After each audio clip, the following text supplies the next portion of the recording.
everybody, welcome back for another What's for Dinner. This week I have a whole bunch of new recipes to share with you. Let's get started. For this night's dinner we are doing Alfredo pasta. I'm just starting off cooking an entire box of spaghetti noodles in some boiled water with some salt.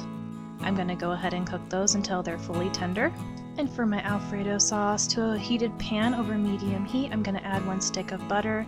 I'm going to go ahead and let that melt down, and adding in 1 1/2 cups of heavy whipping cream. The recipe calls for 2 teaspoons of minced garlic. I didn't have any on hand today, so I just used some garlic powder. It also calls for a 1/2 teaspoon of Italian seasoning. I didn't have any either, so I just went ahead and used some parsley. I went ahead and salted and peppered, and then added 2 cups of Parmesan cheese. And then I'm just going to mix to combine. I'm also going to leave the recipe in my description box down below if you guys want to try it out. And I'm just going to let this simmer over medium heat until the sauce starts to thicken, and this is done. And then for our side tonight, we're just going to do a basic garlic bread. You're just going to use some bread, add on some butter. I put on some garlic powder and then sprinkled with some parsley. I'm going to cook that in the air fryer for about 4 minutes at 320 until golden brown. And for our final side tonight, I'm trying a new recipe. It's called boiled milk corn. To 8 cups of boiling water, I added 1 cup of milk, 4 tablespoons of butter, and a teaspoon of salt. And then I'm going to go ahead and let my corn boil in that for about 10 to 12 minutes until done, and our dinner is done. I'll definitely make this again. Everything paired really wonderful. This is definitely one of those quick and easy recipes. And for this night's dinner, I'm going to be making some really delicious beef stuffed shells. These lasted us for about 2 nights. And I'm going to be using this box of jumbo shells I found at the grocery store. I just cooked those according to the directions on the back of the box.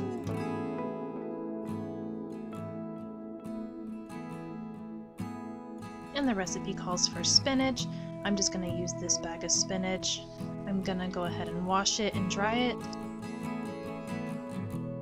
Next, I'm just going to dice up 1/2 cup of onion.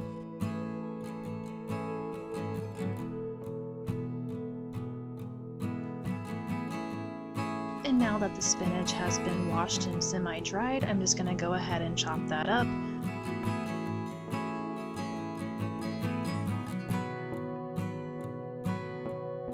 And once the shells are done cooking, I'm going to go ahead and drain those, and I'm going to cool them off with cold water. This is going to stop the cooking process and also help cool them down, so that way we can stuff them later. And now onto the filling. I'm just going to brown 1 pound of ground beef over medium-high on a skillet. I'm going to add in our 1/2 cup diced onions, some salt and pepper,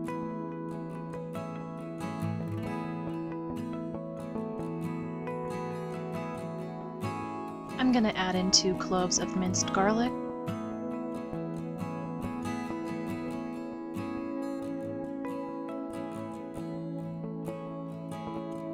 Once the ground beef and the onions have been cooked all the way through, I'm going to go ahead and add the 2 cups of minced spinach. And once the spinach is done cooking, I'm going to remove the mixture and put it in a bowl, and I'm going to add 1/4 cup of Monterey Jack cheese and 1/4 cup Parmesan cheese, teaspoon salt, 1/4 teaspoon black pepper, 1/8 teaspoon nutmeg, and 1 teaspoon of oregano. I'm going to go ahead and add in 1 egg and 1 15-ounce tub of ricotta cheese.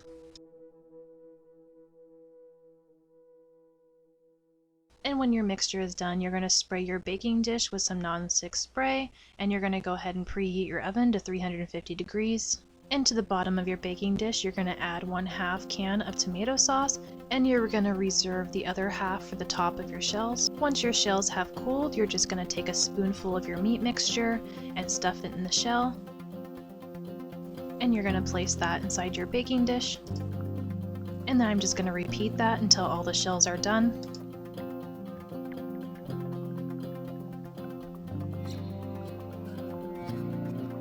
And once your shells are done, you're going to go ahead and top with the remaining tomato sauce. I like to sprinkle on an extra amount of Parmesan cheese. I also like to add on a handful of breadcrumbs. This just gives it extra flavor and extra texture. And then you're going to want to cover with foil, and you're going to bake at 350 for about 15 minutes or until they're done. And And for our final side, we are going to do this cheesy garlic stuffed crescent rolls. These by far are my family's new favorite. They're quick and easy. You're just going to take some mozzarella cheese sticks, you're going to cut those in half, and then you're going to roll out your dough, separate the triangles.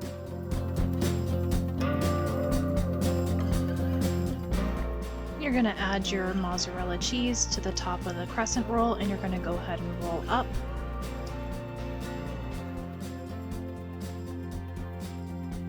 Once I was done, I just transferred them to a baking sheet. I made some garlic butter with 1 tablespoon butter and a dash of garlic powder, and I'm just going to go ahead and rub that on the top of these croissant rolls.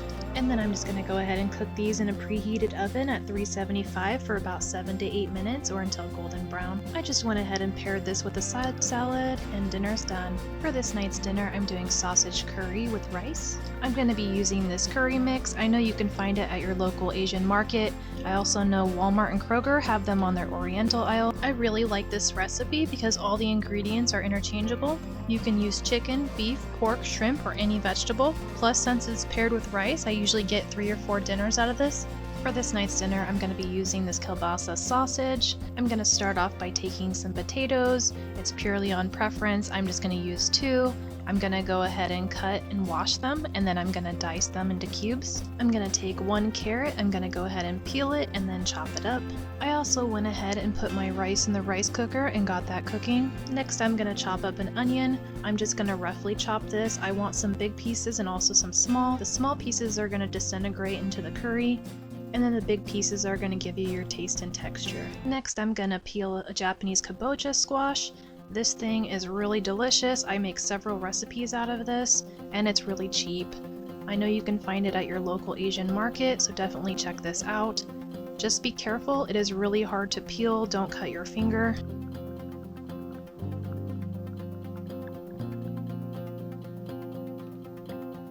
And then I'm just going to go ahead and cube it. Again, it's really hard to cut. Some people prefer putting it in the microwave to soften it. Next, I'm just going to dice up some spinach. We usually do the typical curry with beef, carrot, onion, and potatoes. But one night we went to a restaurant and they had this sausage curry and we absolutely loved it. So I looked up the recipe, and ever since then I make this one at home. And again, the ingredients are completely interchangeable, so if you don't like spinach or you don't like the squash, you can leave it out and put in your favorite vegetables. Next, I'm just going to be using these mushrooms. We absolutely love these mushrooms. They're completely different than the American mushrooms, but you can use whatever mushrooms you have on hand. Next is the kielbasa sausage. This is the star of the show. I'm just going to go ahead and chop this up.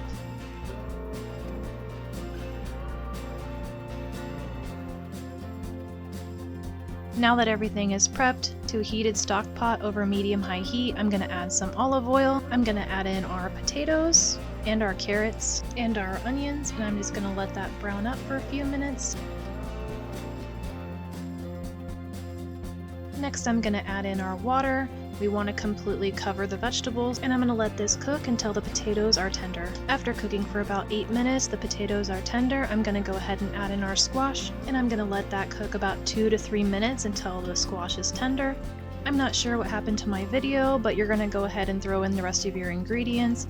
Go ahead and let those boil up for about 2 to 3 minutes, and then you're going to turn off the heat. So this is your Japanese curry packet. Usually you're just going to use one side. I'm making a big batch tonight, so I'm going to use the whole thing. It kind of looks like a chocolate bar. So one big tip with the curry is that you need to turn off your stove and let the pot of curry cool before adding your curry mix. If you don't do this and you put this in while it's hot, it's going to break down the curry tablet and it's going to make your curry very watery. Once you put your curry tablets in, you're going to go ahead and stir, let that break down and thicken up. Once it's thickened, go ahead and serve with rice.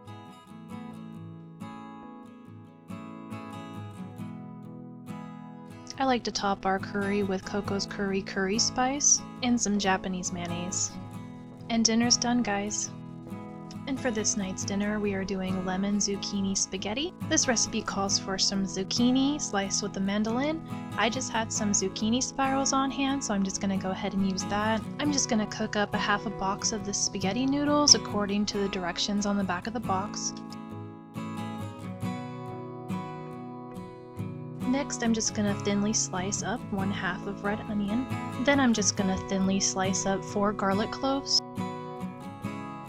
To a skillet over medium heat, I'm going to go ahead and add some olive oil. Once the oil is heated through, I'm going to go ahead and add the onions and the garlic, and I'm just going to go ahead and give that a stir. Now I'm just adding in our zucchini. And now I'm just going to salt and pepper. I'm going to add in 1 teaspoon of parsley, 1/2 cup of Parmesan, and I'm going to go ahead and zest a lemon.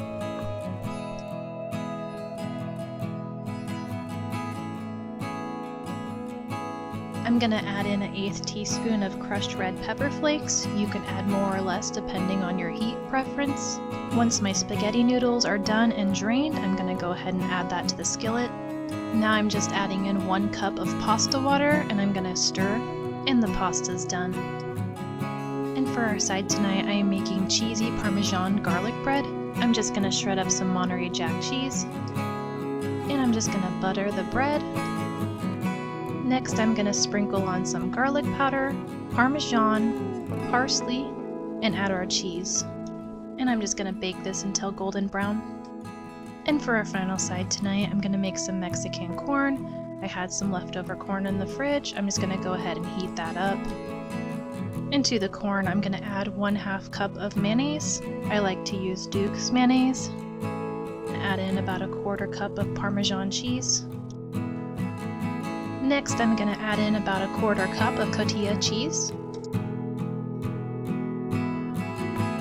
And then I'm going to use this everything but the elote seasoning I found at Trader Joe's.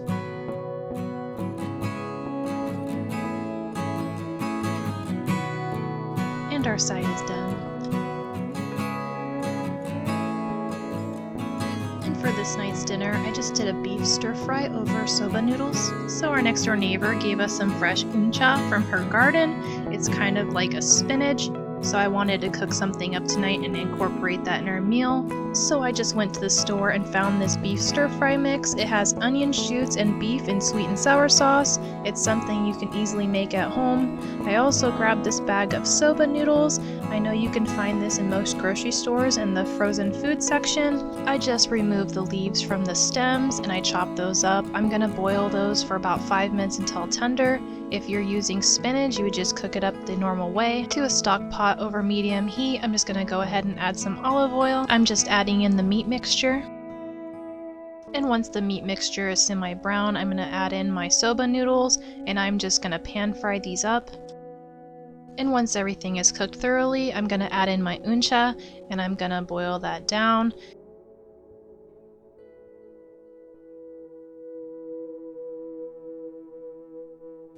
And once everything has been cooked together, I'm going to add in the shoots.